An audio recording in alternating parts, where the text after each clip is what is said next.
최근 5년이 지나서 무려 24%만큼 성장을 했습니다. 항상 마음속으로 하는 생각은요. 내가 35조 원을 올렸다. 박보미 TV. 박보미 TV.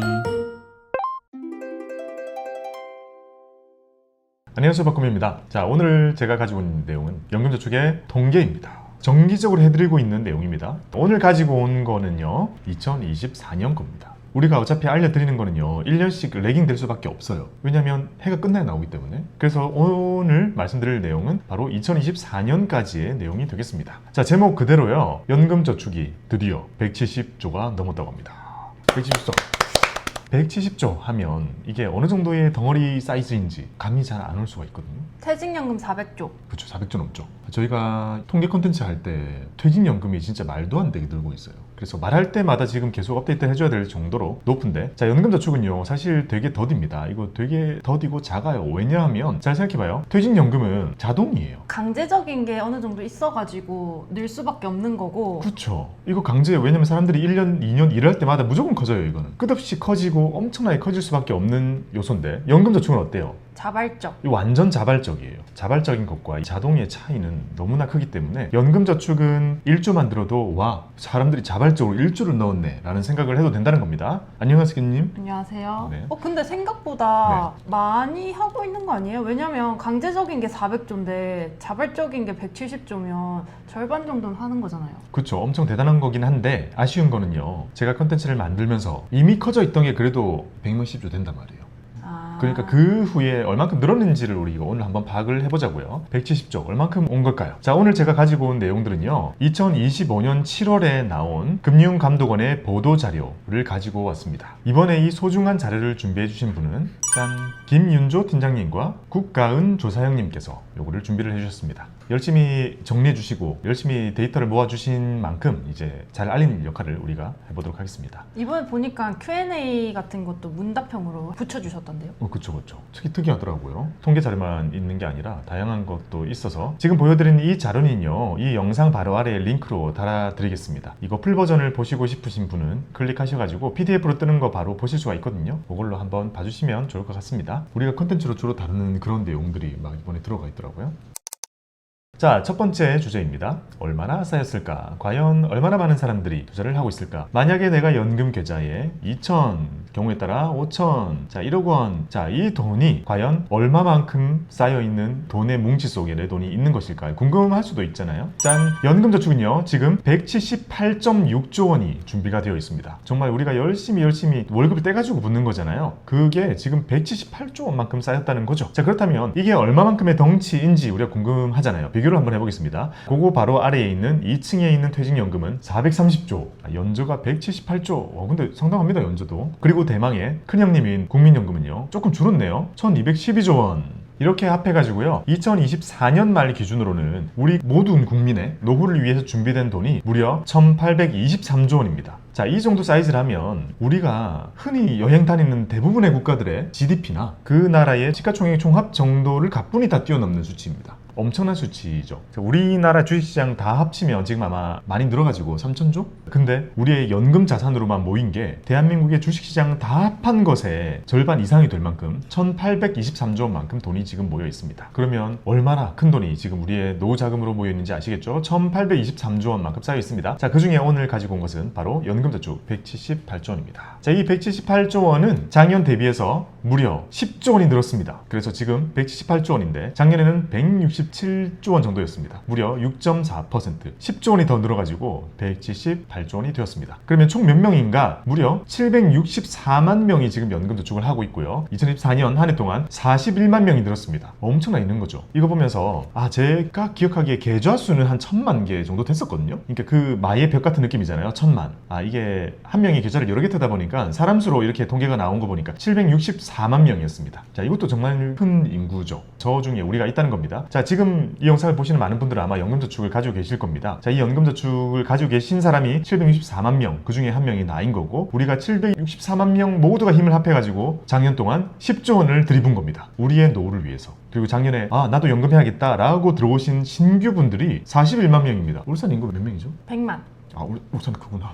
역시 대도시군. 41만 명이면 마산보다 많을 것 같은데요, 인구? 자, 웬만한 한 도시가 그냥 통째로 들어왔을 정도로 많은 사람들이 늘었습니다. 167조 원에서 178조 원. 체감적으로 작다고 느낄지도 모르나, 이것만 봤을 때는. 근데 여기 보시면 무려 41만 명이 추가가 돼가지고요. 10조 원을 들이부은 게 178조 원이 된 거죠. 우리 월급을 붓는 거라고 생각하면 정말 대단한 겁니다. 근데 5년 전이랑 비교했을 때도 꽤 많이 는 것 같은데요? 그렇죠. 5년 전 여기 보시면 19년 말이 저에게는 어떤 의미인 줄 알아요? 퇴사. 퇴사 아닌가? 19년? 말에는 이제 유튜브 오픈. 이걸로 기억해 주세요. 긍정적인 걸로. 유튜브 오픈했던 게 이때란 말이에요. 자, 이때 143조 원. 그러니까 제가 현업에 있을 때가 120몇 조 원 이런 식이었단 말이에요. 제가 일을 할 때가. 그때 이미 100조 원 이상이 쌓여 있었는데 엄청 정체가 돼 있었어요. 안 늘고 있었는데. 근데 제가 퇴사하고 동학개미 운동이 이때 이후에 터지잖아요. 터져서 2024년 말 무려 5년 동안 178조 원까지 이렇게나 많이 성장을 한 겁니다. 최근 5년이 지나서 무려 24%만큼 성장을 했습니다. 항상 마음속으로 하는 생각은요. 내가 35조 원을 올렸다. 그런 터무니없는 생각하면 안 돼요. 그게 아니라 35조 원 중에 내가 한 그래도 5천억 플러스 하는데 기여했을까? 비슷한 생각했네. 수치만 좀 아니, 다운시켰구만. 35조는 이거는 그런 뿌듯함을 마음속으로 느끼려고 하는 거죠. 그러면서 35조는 너무 크고 모두의 노력이 35조라면 저 안에 그래도 5천억이 만약에 진짜 내가 기여한 부분이라면 보통 우리가 펀드 하나를 출시했을 때요 1,000억이 넘으면 대박이라고 표현합니다. 근데 우리는 펀드 회사가 아니고 제 이름으로 된 펀드도 없지만 적어도 많은 사람들이 투자를 시작하면서 5천억만큼 뭔가 유입이 되었다면 뿌듯함으로 남는 거죠. 집계는 전혀 안 되지만 그냥 상상해보는 겁니다. 이렇게. 상상해보는 거면 그냥 35조 올려두세요. 그럴까요? 그래도 한 1조만 합시다. 자, 살면서 구경하기 힘든 1조. 그래도 대단합니다. 정말 많은 사람들이 연금 준비 그리고 연금 저축, 세액 공제 이런 것에 결국 투자를 하기 위해서 오신 거잖아요. 투자 안 할 거면 사실 다른 대안도 많으니까. 근데 투자를 하기 위해 오셨다는 것 자체가요. 정말 세상이 많이 변해가고 있구나 라는 생각을 정말 많이 합니다.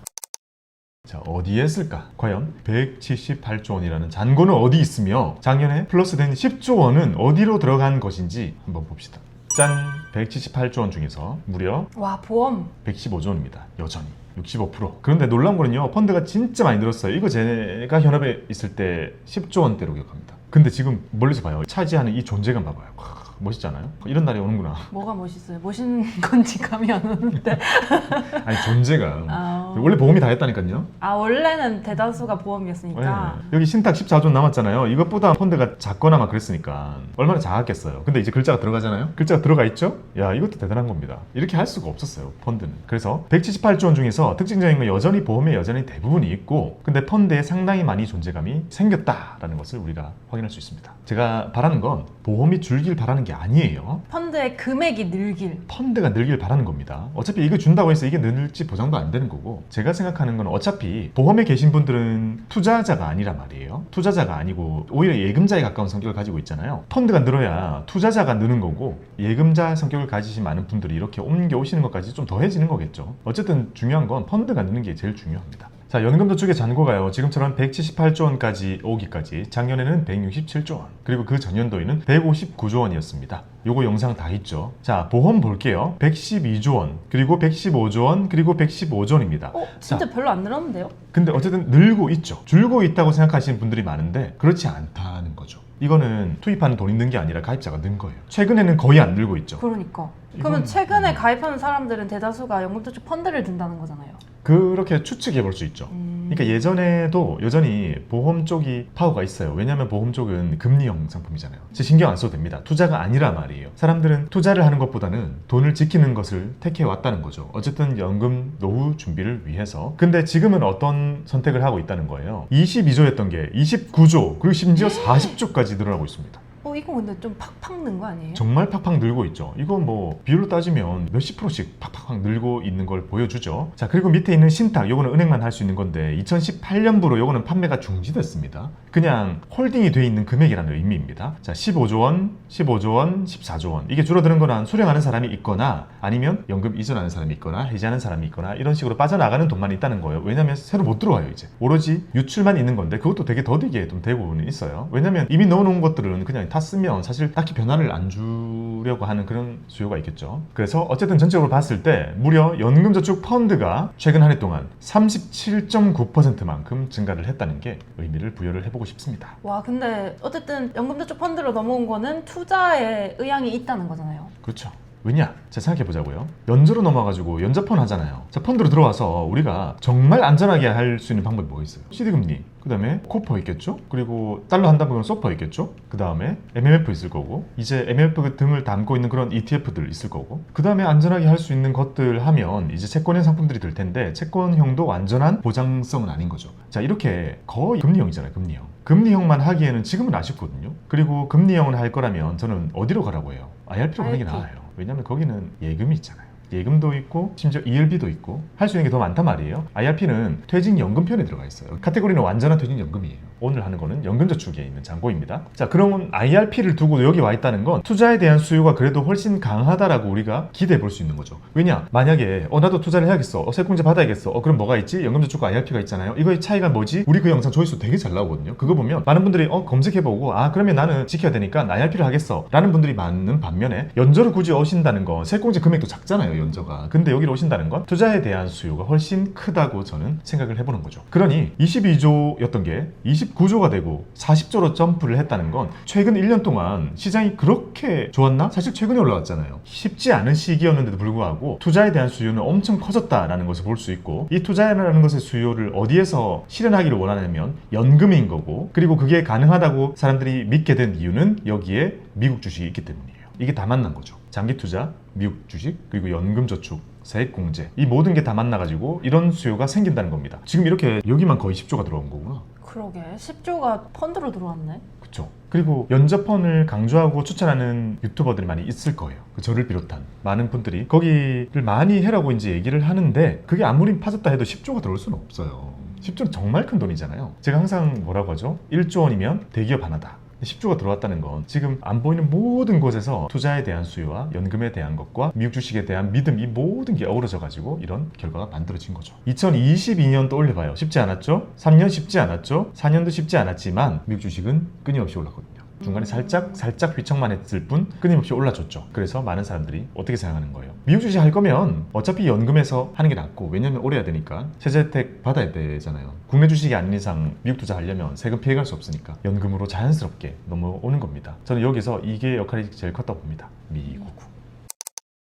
그리고 연금저축을 하는 사람이 무려 41만 명이 늘었다고 했습니다. 모든 게 진짜 새롭네요. 41만 명이 연금을 하는데 어디로 들어왔는지 그것도 한번 볼게요. 자, 먼저 쌓여있는 764만 명 중에 연령대를 보면 40, 50대가 무려 394만 명입니다. 대부분 반 이상을 차지해요. 그리고 60대 이상이 159만 명입니다. 확실히 어른들이 대부분 준비하고 있긴 하네요. 근데 저는 이런 생각도 해봐요. 제가 현업에 있을 때는 거의 120조 원 남짓, 그리고 그때는 다 보험이었어요. 그러면 지금의 시간이 지나서 거의 10년이 지났습니다. 지금 60대 이상이라는 건 그때도 50대, 60대라는 거잖아요. 그때 50대, 60대 분들이 연저펀을 그렇게 많이 안 했던 것 같거든요. 왜냐하면 연금이라는 거는 불안해서 하기보다는 세액공제를 위해서 하는 거 훨씬 많다 보니까요. 그래서 제 생각에는 아마도요, 이 10년 동안에 정말 많은 분들이 늦었다고 생각하지 않고 준비를 하신 분들이 아닐까 생각합니다. 자, 최근에 영상 만들어가지고 올려드린 거 있죠. 40대는 충분히 지금 너무 빠르고 50대도 절대 늦지 않았죠. 오히려 60대 이상 또는 60대 가까운 여기 계신 많은 분들에게는요, 충분히 시작할 수 있고 대신 조금 넉넉하게 많이 부어서 준비할 수 있는 방법이 있다는 것을 이제 말씀드리고 싶고요. 그런 게 아마 여기 많이 계시지 않을까 싶습니다. 그러니까 160만 명 정도 될 만큼 그렇게 많이 하시지 않았던 걸로 저는 기억하거든요. 그분들이 그 사이 이렇게까지 늙진 않았을 거란 말이에요. 그러니 제 생각에는 연저펀 이거 늦게 시작해도 괜찮구나, 어차피 한 5년만 보고 시작해도 괜찮잖아요, 돈 충분히 많이 붓는다면. 그런 생각으로 160만 명이 지금 여기에 열심히 부어주고 계십니다. 오히려 놀라운 건 20, 30대가 200만 명이에요. 하긴 30대 전부 포함이니까 여기도 충분히 이제 이해는 갑니다. 직장인들 세액공제를 위해서. 그래서 어찌 보면 20대, 30대, 40대, 50대까지 우리가 가장 경제활동을 많이 하는 이때 가장 많은 사람들이 한다는 것은 세액공제 때문인 거죠. 놀라운 거. 자, 20대 이하 8.8만 명. 20대 이하잖아요. 부모님이 해주신 거죠. 그쵸. 부모님이 해주신 게 8.8만 명. 근데 이제 좀 경제적으로 지식을 쌓고 계시는 부모님이라면은 무조건 애가 태어나자마자 넣어줄 것 같긴 해요. 우리 영상 찍었던 거 기억나죠? 5월 5일 즈음에 요 영상, 이 영상 보시면 우리 자녀들에게 큰 미래를 선물해 줄 수 있는 방법 했었죠. 실천에 옮기시는 분들이 많이 계신 것 같습니다. 자, 그렇다면 조금 더 디테일하게 변화를 한번 살펴볼게요. 짠! 가장 눈에 띄는 거 20세 이하가 제일 많이 늘었어요. 그러니까 저 이거 기억나거든요. 이 영상 찍었을 때 37,000명이었다가 53,000명이었다가 지금 88,000명, 내년에 10만 명 넘겠죠. 정말 많은 분들이 자녀에게 연금저축을 열어주는 시대가 되었습니다. 와, 퍼센티지 66% 증가. 아, 이게 기저효과이긴 하지만 그래도 와 66%나 증가를 하고 있습니다. 많은 분들이 해주고 있고요. 20대, 30대는요 쭉쭉 늘어가지고 200만 명까지 왔고 40, 50대는요 쭉쭉 늘어가지고 400만 명을 코앞에 두고 있고, 그러니까 러프하게 40, 50대보다 20, 30대가 절반 정도 된다 인 정도로 기억을 하면 되겠네요. 자, 60대는요 이게 금액이 줄 가능성이 크거든요. 수령을 하시면서 가지고 계신 분들이 많을 거란 말이에요. 그럼에도 불구하고 지금 77만 명 정도로 계속 늘어나고 있습니다. 61세에서 65세까지는요 77만 명 이렇게 늘어나고 있고 65세 이상도 80만 명으로 모든 곳에서 늘어나고 있습니다. 모든 곳에서 늘어나고 있다는 것은 우리가 확인했지만 그 중에서 유난히 20대 미만 가입자들이 워낙 작았다 보니까 쑥쑥 늘어나고 있는 모습을 우리가 볼 수 있습니다. 근데 이건 약간 인식 개선이 맞는 것 같아요. 자식을 위해서 어쨌든 돈을 좀 모아주려는 수요가 늘고 있다는 거 아니에요? 이거 콘텐츠 하나 만들어야겠어요. 뭐요? 봐봐요. 우리가 만들었던 영상도 정확히 얘기하면 주식 증여잖아요. 지금 오늘 말씀드린 이거는 전혀 다른 거죠. 이거는 부모님이 뭘 만들어준 거예요? 연금저축으로 증여 아니에요? 자녀에게 증여는 맞는데 ETF를 선물해 주는 거죠. 요거는 우리가 디테일하게 알려드리진 않은 것 같은데 이거 콘텐츠 하나 만들면 좋을 것 같아요. 왜냐면요 주식을 증여하는 이유는 간단합니다. 주가 평균 내는 그런 것도 있고 주가가 빠졌을 때 하는 것도 있고 부모님이 하고 있던 거 주는 것도 괜찮고, 그리고 10년 동안 이런 증여 공제를 이용하는 방법들 다양한 것들을 소개해드렸는데, 연금저축을 열어준다는 것의 의미는요 자녀의 계좌에서 어떤 걸로 가지고 가겠다는 거예요? 세공 안 세공? 안세공. 이건 다 안세공이에요. 자녀가 성인이 돼가지고 세공제를 받기 시작하는 거는 거의 30까지 봐야 된단 말이에요. 그러면 이제 태어났거나 미성년자한테 터주게 되면 이거는 최대 30년 동안 안세공한 돈을 가득 채워주겠다, 뭘 이용하겠다는 거죠. 근데 과세 이연. 과세 이연 이용하겠다는 거예요. 과세 이연 30년 동안 밀어버리면 이거 엄청난 효과입니다. 그러니까 부모님이 주식을 굳이 할 게 아니라면 그냥 ETF 사줄 거였다면 연금저축이 더 좋다는 겁니다. 자, 그럼 연금저축에다가 과세 이연 쭉쭉 받아가면서 30년 동안 모았어요. 쭉 줬어요. 자, 자녀가 이제 성인이 되었습니다. 만약에 자녀가 유태인 자녀처럼 스타트업을 하겠다 그러면 다 출금되잖아요. 수익금 부분 빼고 원금만 해도 엄청날 텐데 그거 다 출금되죠. 세금 없습니다. 다 안세공이기 때문에. 그렇게 쓰면 되고, 만약에 자녀가 스타트업이 아니라 취업을 택했다 그럼 뭐 하면 돼요? 그대로 주면서 이제부터 네가 넣어서 세공제 받아 라고 주면 되겠죠. 그 두 가지 선택지가 둘 다 우리에게 유리한 걸 선택할 수 있는 거잖아요. 택 1. 그래서 자녀의 계좌에 주식이 아니라 ETF를 사줄 경우에는요 연금저축이 더 좋아요. 저런 수요가 여기서 드러나는 거죠. 아마 증여 쪽은 엄청난 상승이 있을 거고, 현금증여 이런 것까지 포함하면 엄청난 게 있을 거고, 연금저축이 이렇게 늘었다는 것은 바로 이런 그림을 염두에 뒀다는 거겠죠. 그렇다면 우리가 소득별로 가입률이 얼마나 다를까? 자, 이런 거는요 예전에 없던 통계입니다. 그래요? 그렇죠. 근데 새로 만들어 주셨어요. 아까 우리 팀장님과 조사장님께서 이런까지 해주셨어요. 근로소득 기준으로 4천만 원 이하일 경우에는 1.5%의 가입률을 보여주고 있습니다. 거의 가입을 안 하시는 거죠. 그렇죠. 거의 안 하는 거죠. 약간 100명 중에 한 분이 가입하신다? 네. 근데 이것도 너무 작아요. 왜냐하면 4천 이하가 사실 대부분은 2천 쪽에 붙어 있거든요. 그쵸. 그러면 사실상 준비가 어렵다라는 것을 보여주고 있는 거죠. 왜냐하면 이제 국민연금의 총 가입자들의 급여의 평균을 A값이라고 하잖아요. A값이 아직도 300만 원이 안 되다가 얼마 전에 300을 처음으로 넘었단 말이에요. 그러니까 전체 국민의 평균 급여를 고려했을 때가 지금 300이라고 볼 수 있는 건데 4천이 안 되기 때문에 여기에 뭐가 있다는 거예요? 대부분이 있다는 거예요. 이게 어찌 보면. 그러니까 사람 수로 봤을 때 대기업은 몇 개 안 되는 상위 1%도 안 되는 수라고 했잖아요. 거기 있는 사람들을 우리 기준으로 삼아서는 안 된다는 게 정말 많은 사람들이 연금저축에 가입을 망설이고 있다라고 생각해 볼 수 있죠. 그러니 우리가 생각해야 되는 건 급여가 작을 경우에는 세공제에 대한 니즈가 좀 작아요. 그래서 가입을 굳이 안 해도 상관이 없을 것 같다라고 미뤄지는 건데, 그런 분들에게 우리가 설득할 수 있는 방법은 투자의 관점으로 접근을 해야 된다는 거죠. 분명히 아끼고 아껴서 예금하고 있을 거기 때문에 모으실 때 투자를 이용해서 과세 이연하는 게 효과가 있습니다라는 것을 좀 전달을 해야 되는 거죠. 왜냐하면 세공제 필요가 없을 거기 때문에요. 그 다음에 4천에서 6천 이 사이에서는 10% 올라가고요. 6천에서 8천 22%, 8천이 넘어가면 34%, 1억이 넘으면 50%의 가입률을 보여줍니다. 많이 버실수록 많이 가입을 하시긴 하네요. 절대적인 가입자 수로 볼 수는 없지만 그렇죠. 비율로 봤을 때는 그러네요. 이걸 통해서 우리가 끌어낼 수 있는 건 딱 하나밖에 없어요. 급여가 높아질수록 늘어난다는 것은 대부분의 사람들이 이 세액공제 여기에 강하게 생각이 좀 픽스되어 있는 거잖아요. 그러니까 저 이 표를 보고 좀 놀랐어요. 여기를 좀 더 챙기기 위해서는 이거 투자에 대해서 조금 더 강조해야겠다. 어디 갈 때 투자에 대해서 우리가 모았을 때 어떤 돈이 되고 어떤 과세연 혜택을 볼 수 있고 그런 걸 좀 많이 강조를 해야겠다. 세액공제보다는 이런 생각이 들었습니다. 자, 슬픈 통계입니다. 이거 보여주면 안 되는 거 아니에요? 아닙니다. 우리는 우리 직접적으로 우리 연관된 건 없기 때문에 우리는 자연현상을 전달하고 있는 사람으로서 얼마나 해지했을까? 주변에서 연저 해지하는 거 봤어요? 아니요? 아직 못 봤죠? 네. 거의 보기 힘들어요. 제가 PB로 있을 때 제 연저 고객이 세 자리 숫자였어요. 고객 수가 수백 명이었단 말이에요. 근데 그 중에 연저를 해지하는 거 진짜 손에 꼽아요. 왜냐면요, 정말 소액일 때 해지하는 건 좀 많았고, 그러니까 1년 이내 해지가 좀 있었고, 요거는 원래 많은 거라서. 많이 모아놓은 거를 굳이 해지하진 않는다. 네. 심지어 집을 사는 경우밖에 없었는데 그거 말고요, 집을 살 때도 웬만하면 진짜 좀 지켜요. 왜냐면 페널티가 너무 커요. 16.5 계산해 주잖아요. 근데 보통 못 깹니다. 진짜 한 5천 모았어요. 5천에 16.5 얼마예요? 다 세공일 경우를 가정한 거겠지만 정말 열심히 매년 꼬박꼬박 해가지고, 옛날에 400밖에 안 됐잖아요. 지금 600이거든요. IRP까지 해가지고 꼬박꼬박 모으시던 사람이 큰 돈 모으잖아요. 그러면 5천에 16.5 하면 이거 800만 원이잖아요. 5천을 찾기 위해 800 배탄을 자신 있어요? 생각보다 쉽지 않다니까요.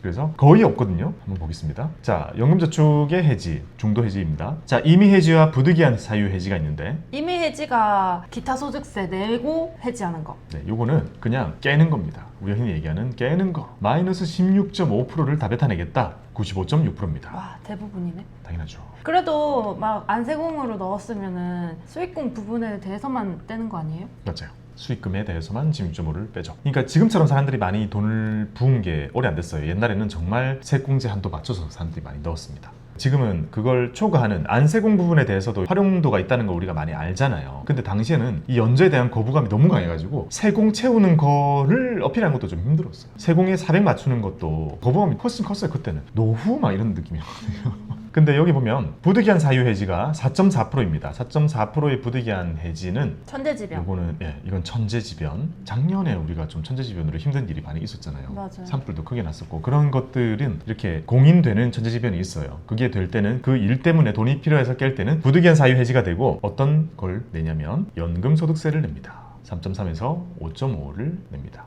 지금 훨씬 어릴 때 해지했다고 하더라도요, 아예 안 떼는 건 아니에요. 나이 상관없이 아예 안 떼진 않구나. 네.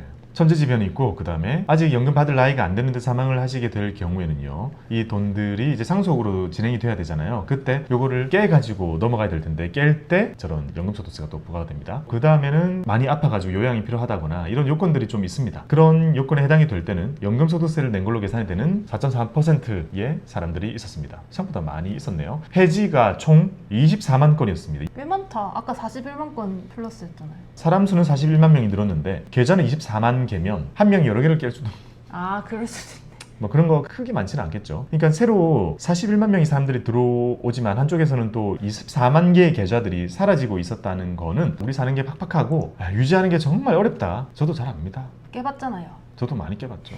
열심히 계획 세워가지고 해놨는데 이직하면서 막 깨고 또 이사하면서 깨고, 이게 돈이 덜 모였을 때 더 자주 깨져요. 더 쉽게 깨집니다. 그래서 차라리 빨리 좀 뭉칫돈이 돼버리는 게 차라리 낫겠다는 생각도 듭니다. 자, 중도해지를 않도록 열심히 관리를 해보자고요.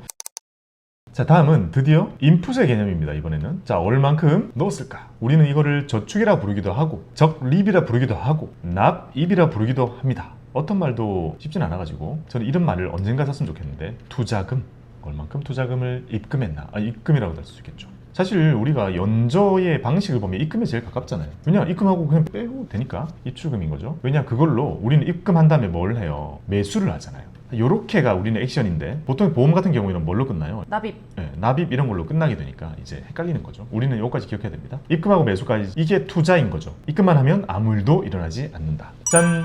계약당, 이것도 좀 아쉬운 건데 계좌당을 우리는 읽으면 되는 거죠. 계좌당 얼마가 들어왔는가 보면, 보험은 24년에 258만 원, 신탁은 300만 원, 더 많이 들어오는구나. 펀드는 400만 원이 들어왔습니다. 아, 일단 신탁은 이제 못 받는 거지 붓는 건 계속 되는 거예요? 가지고 있는 사람은 부을 수가 아. 있죠. 그리고 세액공제 받아야 되니까 계속 부으시는 거고, 그리고 국채로 돌아가거든요. 국채금리가 최근에는 몇 년 괜찮았으니까 유지가 잘 되고 있네요. 사실 금리 최근에 빠지기 시작해가지고요. 그 뒤는 이제 금리가 다시 낮아질 겁니다. 어차피 보험의 금리도 마찬가지입니다. 최근에 올라갔을 때 같이 올라갔다가 지금은 다시 내려가는 길을 택할 거고, 펀드만이 금리와 상관없는 그런 투자성을 가지고 있는 거죠. 저축 많이 하셨는데요? 그렇죠. 많이 늘었네요. 연접한만 본다면 24%가 늘었다고 합니다. 되게 300만 연금저축 펀드를 사람들이 많이 하나 봐요. 대체적으로 이렇게 보니까. 계속 많이 늘고 있네.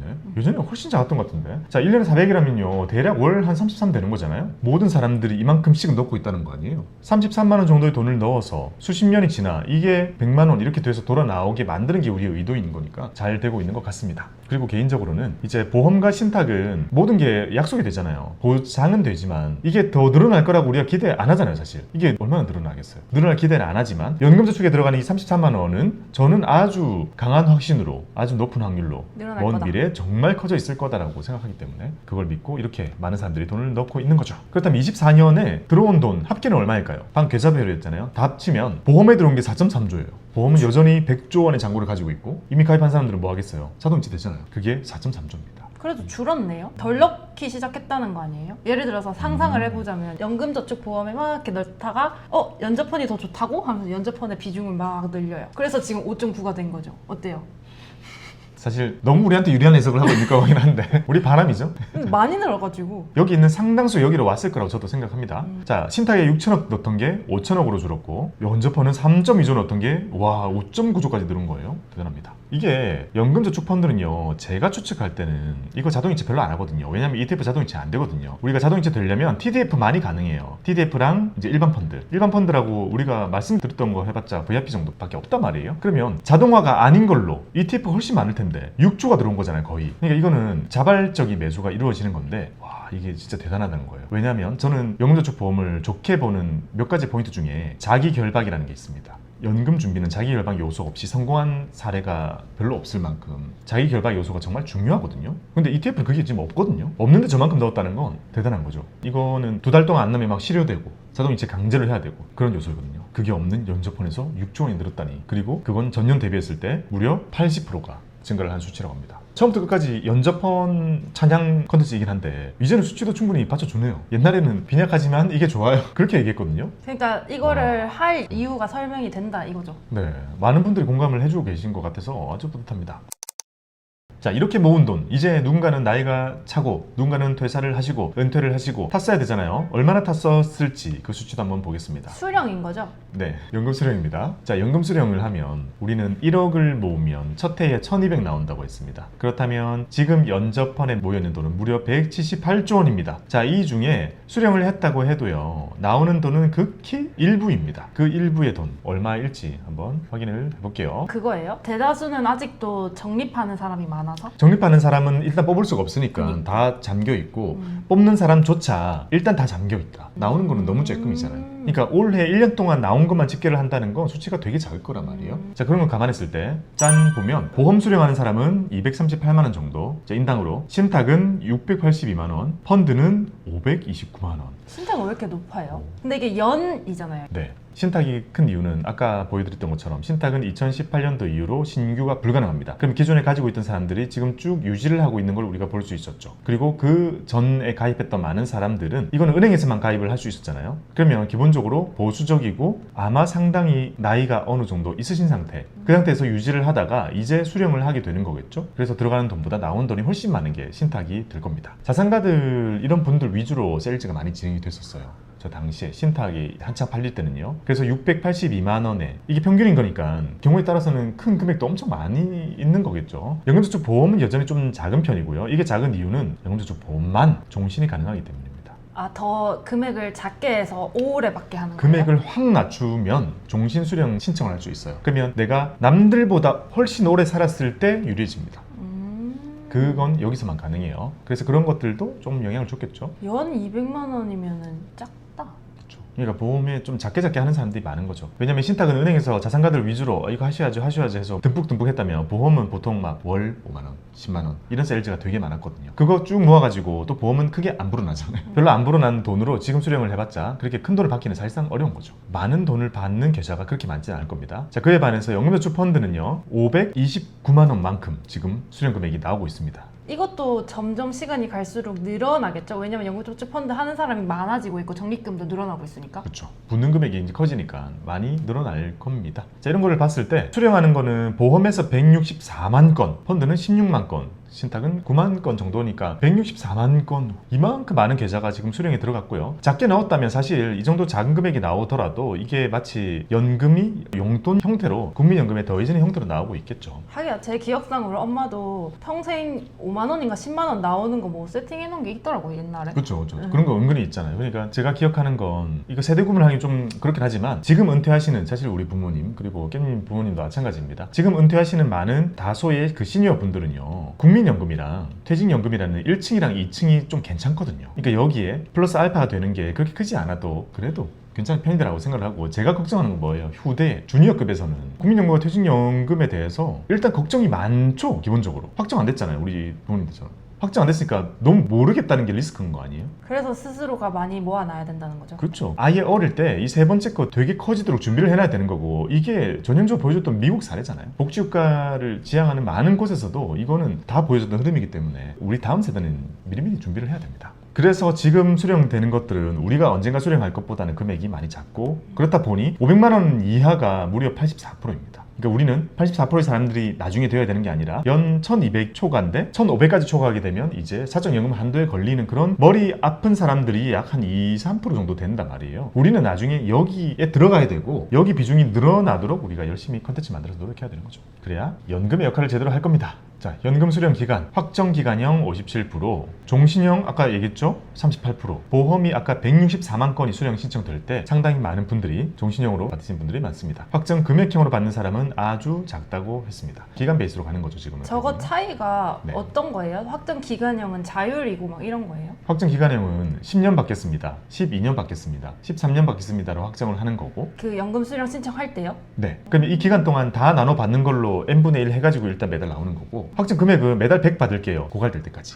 자, 여기 수치 보면 5년 이하, 10년 이하, 10년 초과로 나눠져 있지만 우리는 어차피 10년 초과만 언젠가 할 수 있어요. 위에 있는 수치들은 이제 줄어들 겁니다. 그래서 지금 많이 모아서 10년 초과로 받아야 되는 거기 때문에 이게 우리의 갈 미래다. 지금 가지고 계신 분들은요, 과거의 연금저축 2013년 3월 기준으로 그 이전에 가지고 계신 분들은 5년 수령이 가능했어요. 5년에서 6년, 7년, 8년 이렇게 선택하신 분들이 지금 상당히 많기 때문에 우리는 언젠가 10년 초과 이렇게 이제 하게 될 겁니다. 아직 보면 10년 초과 작죠? 왜냐하면 금액이 작고 지금 보여주는 이 연금 통계들이 그 모든 걸 설명해주고 있죠. 보험이 많고 모아놓은 금액도 작고 종신형으로 받는 경우도 많고 확정으로 받더라도 금액이 작기 때문에 짧은 기간 동안 받는 사람들이 많습니다. 제일 중요한 건 남았습니다. 마지막, 얼마나 불렸을까? 수익률입니다. 자, 연전은 몇 프로면 좋다고 했죠? 네. 7. 그렇죠. 7. 이게 기준입니다. 7%만 되면 미국이 과거에 보여줬던 4%의 룰을 완전히 이기는 거고요. 그리고 우리나라의 과거 인플레를 보게 되면 6% 정도까지도 생활 물가가 막 이 정도 올라오는 경우가 최근에 있었거든요. 이것조차 다 이기는 거죠. 그리고 10%를 넘게 되면 뭐가 필요하다 했어요? 지수. 그렇죠. 주식이 들어갑니다. 주식만으로 이제 달성해야 될 정도로 주식이 많이 들어가거든요. 각종 지수가 들어가게 되죠. 근데 그거 말고도 7%에서는 우리는 자산 배분으로 가능하다. 그렇죠. 또는 배당만으로도 지금은 가능하기 때문에 이쪽은 뒤랑 비교할 수 없을 만큼 안정적이에요. 변동성이 훨씬 작습니다. 당연히 예금이나 이런 것보다는 훨씬 높죠. 그래서 우리는 장기적으로 항상 7이라는 목표를 삼아야 되고, 과연 짠! 오. 아, 근데 23년 수익률이 진짜 높다. 자, 어떤 이유가 있는지는 잘 모르겠어요. 미국만으로 보기에는 힘들어요. 저는 이걸 보고 우리가 또 파헤칠 수 있는 의미는요, 투자가 다양해졌다고 저는 생각합니다. 그러면 어쨌든 변동성도 보여주긴 하네요. 그쵸. 연금저축 펀드가. 네. 근데 제가 강조드리고 싶은 부분은 뭐죠? 변동성이 있어도 높은 곳에 있는 수익률. 왜냐? 우리는 아래에 있는 것을 확정하는 것보다 변동성이 있더라도 높은 걸 추구해야 된다라고 말씀을 드리죠. 확정된 낮은 것을 추구하면 내가 돈을 지킨 것 같지만 그건 실제로 돈을 지키지 못한 가난한 보신주의라고 표현합니다. 거기에 빠질 수가 있기 때문에 우리는 변동성을 이기는 연습을 하고 높은 곳에 가 있어야 되는 거죠. 그걸 이게 보여줍니다. 그러네. 지금이 7.6이고 올해는 내년에는 또 몇일지 모르는 거고 그쵸. 내후년에는 또 어떨지 모르는 거고 예, 여기 보면 국채력 올라가는 것도 6%, 5% 정도 딱 국채금리였던 거죠. 이때 즈음에 보험은 하면 안 되겠는데요? 사람이 정하는 금리라고 있습니다. 사람이 정하기 때문에 이런 거를 이제 보여줍니다. 그러니 제가 기대하는 것은 신탁은 어차피 채권금리 연동될 거고 보험은 사람이 정하게 될 거고 펀드는 주식시장이 연동이 될 텐데 밑에 그림이 보이는 것처럼 변동성이 정말 크지만 장기적으로 이게 해마다 이게 마이너스로 갈 수 있겠어요? 이게 마이너스로 갈 수는 없어요. 그런 사람은 있겠지만 전체가 마이너스로 갈 수는 없어요. 그러니 이게 우리가 나가야 될 방향이다 라고 말씀을 드리고 싶은 거죠. 이게 이어진다. 예를 들어서 23년 수익이 좋아서 12% 받고 네. 24년 7% 받고 네. 25년 또 좋으니까 10% 받고 그 다음에 안 좋아서 5% 됐다 해도 이게 그렇죠. 플러스로만 계속 복리가 되니까. 그렇죠. 그게 바로 우리가 기대하는 제일 대표적인 방법입니다. 그게 제가 가장 강조드린 부분이기도 하고요. 제가 현업에 있으면서 정말 다양한 연금 투자자들을 봤잖아요. 하지만 10여 년이 지났을 때 연금 저축 때문에 손실 본 사람이 있냐 했을 때 아직 못 찾았다니까요. 거의 그 정도로. 그러니까 특정 산업군에 좁게 만들지만 않으면 남들과 되게 비슷하게만 간다면 시간이라는 것은 연저펀에서 엄청난 파워를 보여주고 이런 결과는 많은 사람들의 노후를 풍족하게 만들어줄 거라고 저는 생각합니다. 그러니까 남들이 이렇게 되는데 혼자 마이너스 나면 안 되는 거예요. 그거는 점검을 해야 되는 겁니다.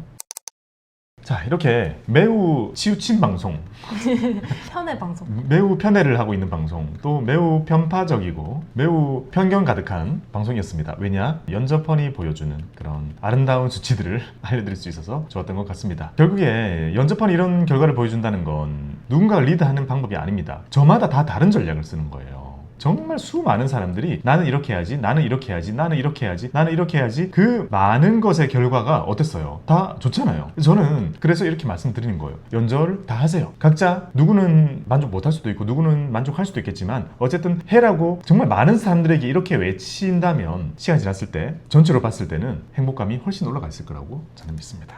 네, 여러분들 이 수많은 돈의 덩어리의 일부 그리고 수많은 수백만 명의 연금 가입자 중에 한 분이 되시기를 기원합니다. 성토령이랍니다. 감사합니다. 박보미 TV 박고미 TV